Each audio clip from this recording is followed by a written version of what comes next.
नहाबे मोरे राजा हो हमर दहिया के बजावे बैंड बाजा हो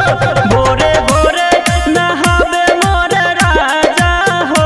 हमर दहिया के बजावे बैंड बाजा हो लगाबे जोर कराबे भोर उठाबे माजा हो भोरे भोरे नहाबे मोरे राजा हो हमर दहिया के बजावे बैंड बाजा हो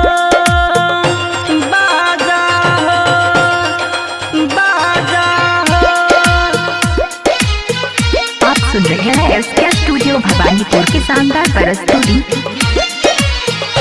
रोजे रोजे करेला हमके तंग भौजी करल चाहे हरदम से जे पे जाए भौजी हरदम सुतेला अदा के हमारा पाजा हो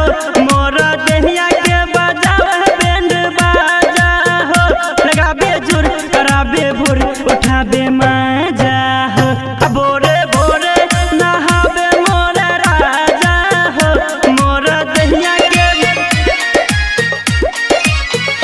सैया ललित प्रेमी नहीं बात बुझेला रोजे रहती हमें हमारा से बात करेला बिनो देले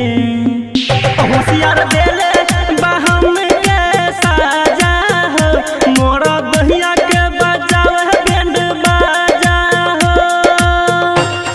ओय मां ओय मां।